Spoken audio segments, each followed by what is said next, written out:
Halo semua, salam setara. Selamat datang di channel Bicara Setara. Kami bukan guru dan ini bukan ceramah. Ayo berdiskusi seputar kesetaraan, pembebasan perempuan dan feminisme. Di video yang pertama ini, kami akan mengajak kawan-kawan untuk menganalisis lebih jauh apa sih sebenarnya perbedaan antara seks dan gender. Kenapa?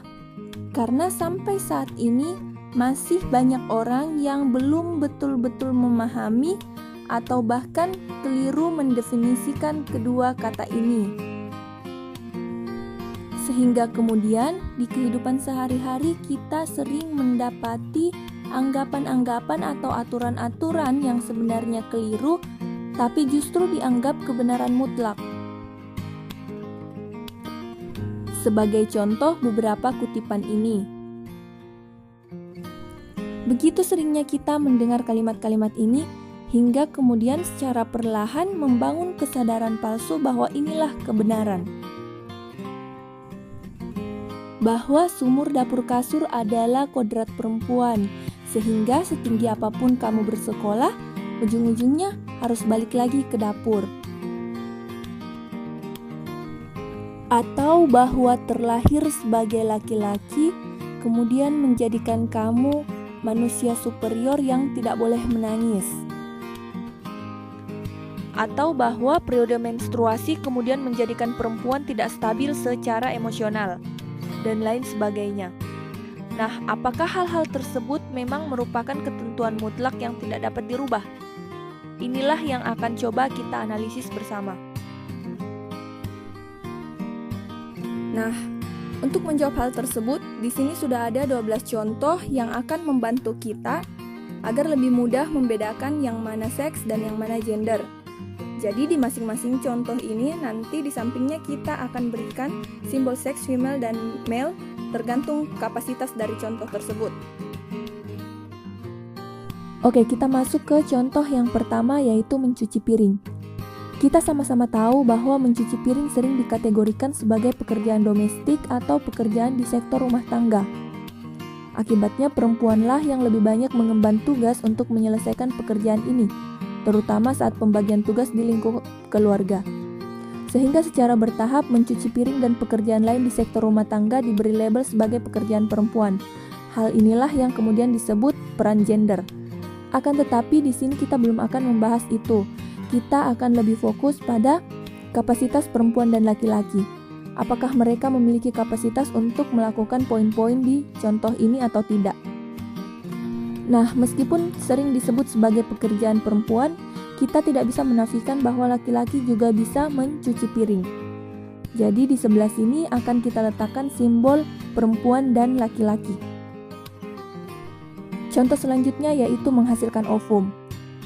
Ovum adalah sel telur yang dihasilkan di rahim dalam periode tertentu. Jadi karena rahim hanya ada pada perempuan, maka hanya perempuanlah yang memiliki kapasitas untuk menghasilkan ovum. Jadi di sini kita hanya akan meletakkan simbol perempuan, berbeda dengan di contoh yang pertama tadi. Berikutnya memasak. Dulu memasak hanya dikerjakan oleh perempuan, tapi seiring dengan perubahan zaman, saat ini profesi chef lebih banyak diminati oleh laki-laki. Meskipun di sektor rumah tangga tetap menjadi tugas utama perempuan, tapi keberadaan chef-chef laki-laki sudah membuktikan bahwa memasak bisa dilakukan oleh perempuan dan laki-laki. Selanjutnya, bersifat tegas atau perkasa. Sedari kecil, laki-laki sudah ditekankan untuk memiliki sifat ini. Akan tetapi, seperti sebagian besar sifat manusia, ketegasan bisa dikembangkan oleh setiap orang, siapapun itu baik perempuan ataupun laki-laki. Poin kelima, mengalami pembesaran jakun. Perempuan jelas tidak memiliki kapasitas ini. Jadi di sini kita hanya akan langsung meletakkan satu simbol yaitu simbol laki-laki. Contoh selanjutnya yaitu bertukang. Sama seperti mencuci piring yang diberi label pekerjaan perempuan, pekerjaan tukang menukang seperti mengecat rumah, membetulkan pipa ledeng, bahkan menambal atap dan lain-lain kerap diberikan label sebagai pekerjaan laki-laki. Faktanya, perempuan juga bisa melakukan pekerjaan tersebut. Dengan keterbatasan ekonomi, zaman sekarang ini sudah banyak kita temukan perempuan pekerja buruh bangunan. Jadi di sini kita akan langsung meletakkan simbol keduanya, yaitu perempuan dan laki-laki. Berikutnya, merawat dan membesarkan anak. Kita mengakui bahwa secara biologis perempuan memiliki organ reproduksi untuk hamil, melahirkan, dan menyusui. Lalu kemudian berkembanglah peran gender bahwa peran utama perempuan adalah sebagai perawat dan pendidik anak. Namun tidak seperti hamil, melahirkan, dan menyusui yang hanya bisa dilakukan oleh perempuan, merawat dan mendidik anak sebaliknya juga bisa dilakukan oleh laki-laki.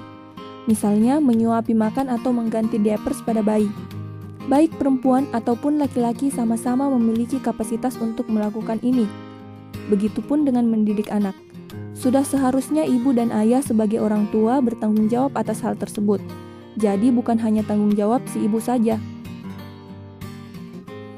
Khusus untuk poin ini, teman-teman bisa menonton The Return of Superman, salah satu variety show terkenal di Korea yang memiliki visi serupa.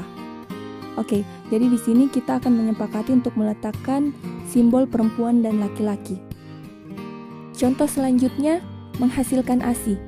Seperti yang sudah disinggung sebelumnya, perempuan mempunyai organ biologis untuk menghasilkan ASI. Jadi, kapasitas untuk menyusui bayi hanya dimiliki oleh perempuan. Berikutnya, lemah lembut dan gemulai. Seperti laki-laki yang sedari kecil sudah dididik untuk bersifat tegas, perempuan pun dituntut untuk berperilaku ayu dan lemah lembut sedari kecil. Namun, seperti yang juga telah dijelaskan sebelumnya, sifat manusia adalah perlekatan atau pembawaan yang bisa dilatih dan dikembangkan oleh siapapun tanpa memandang jenis kelamin. Perempuan bisa bersifat tegas dan laki-laki pun bisa bersifat lemah lembut. Selanjutnya, mengalami menstruasi. Di sini kita akan langsung meletakkan simbol perempuan, karena semua juga tahu bahwa laki-laki tidak akan mengalami menstruasi, oke? Nah, contoh berikutnya, memanjat pohon. Meskipun panjat memanjat kebanyakan dilakukan oleh laki-laki, perempuan juga memiliki kapasitas yang sama. Di daerah-daerah misalnya, masih bisa kita jumpai perempuan yang memetik pohon kelapa. Contoh terakhir, menghasilkan sperma. Di sini pun kita akan langsung meletakkan simbol laki-laki, karena sampai kapanpun perempuan tidak akan pernah bisa mengeluarkan sperma. Oke kawan-kawan, kita sudah menganalisis 12 contoh. Jadi bagaimana cara membedakan seks dan gender? Sekarang silahkan kawan-kawan perhatikan contoh-contoh yang tadi. Semua yang di sampingnya hanya memiliki satu simbol, baik itu simbol perempuan saja atau simbol laki-laki saja, adalah contoh seks. Sedangkan semua yang di sampingnya terdapat kedua simbol perempuan dan laki-laki adalah contoh gender. Jadi, menghasilkan ovum, mengalami pembesaran jakun, menghasilkan ASI, mengalami menstruasi dan menghasilkan sperma adalah contoh seks. Sedangkan mencuci piring, memasak, bersifat tegas dan perkasa, bertukang, memanjat pohon, merawat dan mengasuh anak adalah contoh gender. Oke?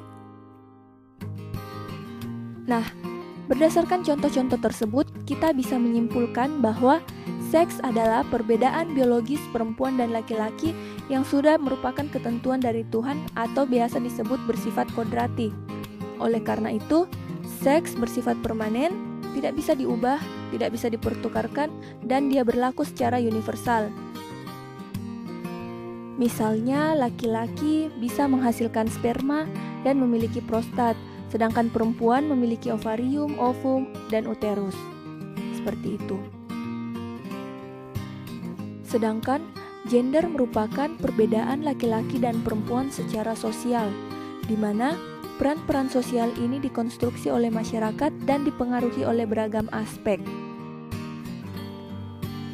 Jadi, karena gender merupakan bentukan sosial, sehingga gender tidak memiliki sifat permanen atau bisa berubah-ubah tergantung pada tempat dan zamannya.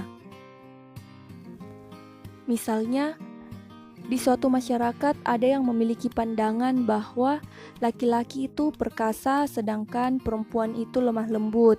atau laki-laki berani dan perempuan penakut, atau laki-laki rasional dan perempuan emosional, atau laki-laki aktif dan perempuan pasif, dan lain sebagainya. Karena hal tersebut merupakan hasil konstruksi masyarakat, dia kemudian bisa berubah-ubah, bisa dipertukarkan, dan lainnya. Jadi, tidak menutup kemungkinan apabila di zaman dulu nenek-nenek kita tidak bisa keluar rumah, sekarang perempuan-perempuan sudah bisa mengakses jauh lebih besar dari itu, seperti itu. Nah, untuk lebih jelasnya, kawan-kawan bisa melihat perbedaan seks dan gender di sini. Yang pertama, seks tidak dapat berubah atau bersifat permanen, sedangkan gender selalu berubah. Yang kedua, seks tidak dapat dipertukarkan, sedangkan gender bisa dipertukarkan. Yang ketiga, seks berlaku sepanjang masa, sedangkan gender dipengaruhi oleh waktu. Selanjutnya, seks berlaku di mana saja atau secara universal, sedangkan gender dipengaruhi oleh suku, ras, bangsa, dan budaya setempat. Secara umum, seks merupakan ciptaan Tuhan atau biasa disebut sebagai kodrat, sedangkan gender adalah buatan manusia atau konstruksi dari masyarakat setempat.